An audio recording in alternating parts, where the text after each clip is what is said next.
تاریخ اسلام پہ ایسے مجاہدین بھی گزرے ہیں جن کے ناموں اور کارناموں سے آج پوری امت مسلمہ ناواقف ہے۔ انہی میں سے ایک نام فخر الدین پاشا کا بھی ہے، جس کو تاریخ کے اوراق میں مدینہ منورہ کے محافظ کے نام سے یاد کیا جاتا ہے۔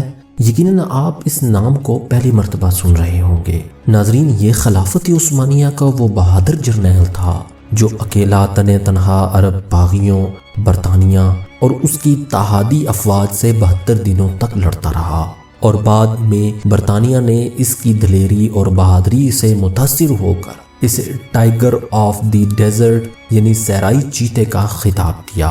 تاریخ اسے مدینہ منورہ کے محافظ کے نام سے یاد کرتی ہے۔ وہ خلافت عثمانیہ کا ایک بہادر جرنیل تھا، لیکن جس چیز نے اس کی شخصیت کو اجاگر کیا تھا وہ اس کا نبی کریم صلی اللہ علیہ وسلم سے عشق اور گہرا تعلق تھا۔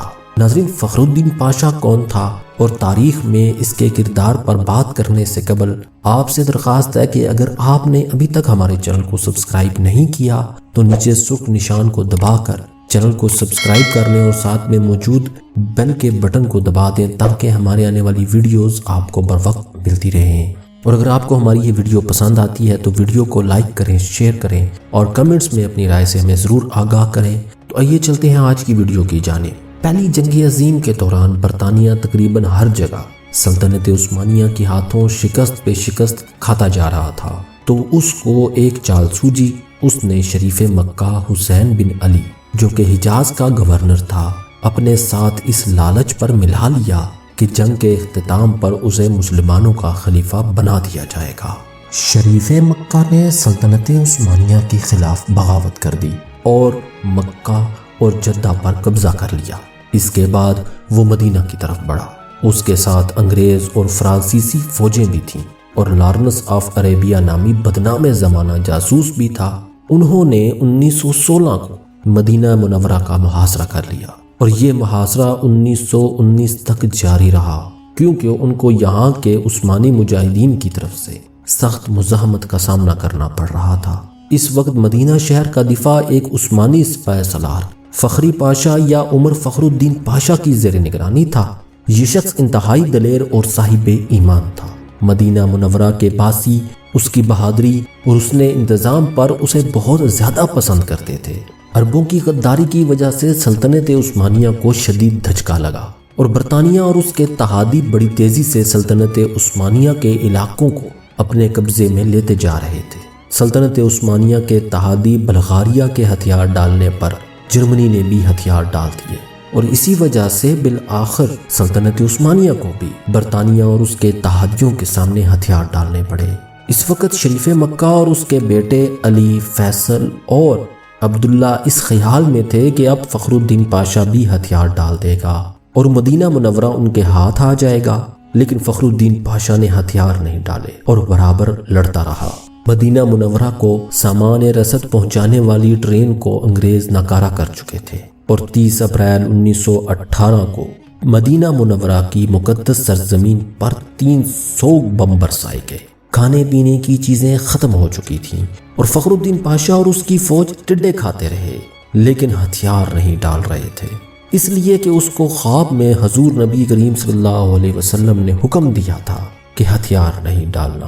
ایک ترک مصنف لکھتا ہے، ایک مرتبہ 1918 میں جمعہ کے روز فخر الدین پاشا مسجد نبوی میں نماز کے دوران خطبہ دینے کے لیے ممبر کی سیڑھیوں پر چڑھنے لگا تو آدھے ہی راستے میں رک گیا اور اپنا چہرہ حضور صلی اللہ علیہ وسلم کے روضہ مبارک کی طرف کرتے ہوئے عرض کیا، اے اللہ کے رسول، میں آپ صلی اللہ علیہ وسلم کو کبھی نہیں چھوڑوں گا۔ اس کے بعد اس نے نمازیوں اور مجاہدین سے ولولہ انگیز خطاب کیا، مسلمانوں، میں تم سے حضور صلی اللہ علیہ وسلم کا نام لے کر جہاد کی اپیل کرتا ہوں، جو اس وقت میرے گواہ بھی ہے۔ میں تمہیں یہ حکم دیتا ہوں کہ دشمن کی طاقت کی پرواہ نہ کرتے ہوئے آپ صلی اللہ علیہ وسلم کا اور ان کے اس شہر کا آخری گولی تک دفاع کرو۔ اللہ تعالی ہمارا حامی و ناصر ہو اور حضور صلی اللہ علیہ وسلم کی برکت ہمارے ساتھ ہو۔ ترک افواج کے بہادر افسروں، اے چھوٹے محمدیوں، آگے بڑھو اور میرے ساتھ مل کر اللہ تعالیٰ اور اس کے رسول صلی اللہ علیہ وسلم کے ساتھ یہ وعدہ کرو کہ ہم اپنے ایمان کی حفاظت اپنی زندگیاں لٹا کر کریں گے۔ اس کے بعد فخری پاشا نے کہا کہ اسے خواب میں نبی کریم صلی اللہ علیہ وسلم نے حکم دیا تھا کہ وہ ابھی ہتھیار نہ ڈالے۔ اگست 1918 میں جب اسے شریف مکہ کی طرف سے پیغام آیا کہ ہتھیار ڈال دو تو اس نے ان الفاظ میں جواب دیا: فخری پاشا کی طرف سے، جو عثمانی افواج کا سپاہ سالار اور سب سے مقدس شہر مدینہ منورہ کا محافظ اور حضور نبی کریم صلی اللہ علیہ وسلم کا ادنا غلام ہے، اس اللہ تعالیٰ کے نام سے جو ہر جگہ موجود ہے، کیا میں اس کے سامنے ہتھیار ڈالوں جس نے اسلام کی طاقت کو توڑا، مسلمانوں کے درمیان خون ریزی کی اور امیر المومنین کی خلافت پر خطرے کا سوالیہ نشان ڈالا اور خود کو انگریز کے ماتحت کیا؟ جمعرات کی رات میں نے خواب میں دیکھا کہ میں تھکا ہوا پیدل چل رہا تھا، اس خیال میں کہ کس طرح مدینہ منورہ کا دفاع کیا جائے۔ اچانک میں نے ایک جگہ پر خود کو نامعلوم افراد کے درمیان پایا جو کہ کام کر رہے تھے۔ پھر میں نے ان میں سے ایک بزرگ شخصیت کو دیکھا، وہ حضور نبی کریم صلی اللہ علیہ وسلم تھے، ان پر اللہ کی رحمت ہو۔ انہوں نے اپنا بایاں ہاتھ میری پیٹھ پر رکھا اور مجھے تحفظ کا احساس دلانے والے انداز میں کہا، میرے ساتھ چلو۔ میں ان کے ساتھ 3-4 قدموں تک چلا اور پھر بیدار ہو گیا۔ میں فوراً مسجد نبوی میں گیا اور ان کے روضے کے قریب اپنے رب کے حضور سجدے میں گر پڑا اور اللہ تعالیٰ کا شکر ادا کیا۔ اب میں نبی کریم صلی اللہ علیہ وسلم کی پناہ میں ہوں جو میرے سپاہ سالار اعلیٰ ہیں۔ میں مدینہ کی عمارتوں، سڑکوں اور اس کی حدود کے دفاع میں دل و جان سے مصروف ہوں۔ اب مجھے ان بیکار پیشکشوں سے تنگ نہ کرو۔ 30 اکتوبر 1918 کو سلطنت عثمانیہ نے ہتھیار ڈال دیے اور وزیر جنگ نے فخری پاشا کو پیغام بھیجا کہ ہم نے معاہدہ کر کے ہتھیار ڈال دیے ہیں، اب تم بھی ہتھیار ڈال دو۔ لیکن فخری پاشا نہ مانے اور اپنی تلوار حوالہ کرنے سے انکار کر دیا۔ اس پر سلطنت عثمانیہ نے اسے عہدے سے برطرف کر دیا، لیکن اس کے باوجود بھی وہ ڈٹے رہے، اسی طرح لڑتے رہے۔ اسی طرح جنگ ختم ہونے کے باوجود یہ صحرائی چیتا، یہ عاشق رسول 72 دنوں تک اکیلے عرب باغیوں اور برطانیہ اور اس کے اتحادیوں سے لڑتے رہے اور اپنے چھوٹے سے دستے سے مدینہ منورہ کی حفاظت کرتے رہے۔ آخر کار اس کے اپنے ہی ساتھیوں نے تنگ آ کر خود اس کو پکڑ کر دشمنوں کے حوالے کر دیا۔ یوں 2 فروری 1919 کو شریف مکہ کے بیٹے علی اور عبداللہ شہر مدینہ میں داخل ہوئے اور 12 دنوں تک شہر نبی میں لوٹ مار کرتے رہے۔ 4850 گھر جن کو فخر الدین پاشا نے تالے لگوائے تھے، انہیں توڑ کر لوٹ لیا گیا۔ فخر الدین پاشا نے 2 سال مالٹا میں قید کاٹی اور 1921 میں رہائی ملنے کے بعد دوبارہ ترکی فوج میں شامل ہوئے اور یونان اور فرانسیسیوں کے خلاف جنگیں لڑیں۔ اس کے بعد وہ افغانستان میں ترکی کے سفیر رہے۔ 22 نومبر 1948 کو دل کا دورہ پڑا اور اپنے خالق حقیقی سے جا ملے۔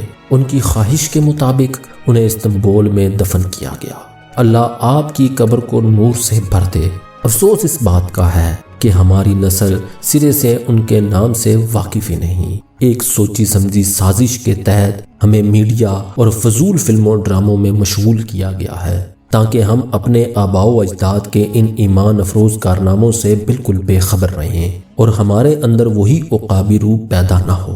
اس جرنیل کی داستان سننے کے بعد شاید ہر کوئی خواہش کرے گا کہ کاش اس کی جگہ وہ ہوتا اور اسے حضور صلی اللہ علیہ وسلم کی طرف سے اس طرح کا حکم مل پاتا۔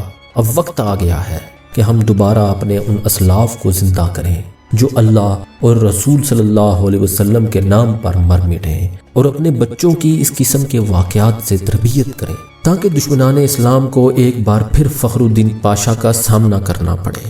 اللہ ہم سب کا حامی و ناصر ہو۔ ناظرین، اگر آپ کو ویڈیو پسند آئی تو ویڈیو کو لائک کریں، شیئر کریں اور کمنٹس میں اپنے جذبات سے ہمیں ضرور آگاہ کریں۔ ملتے ہیں ایک نئی ویڈیو میں، اجازت دیجیے، اللہ حافظ۔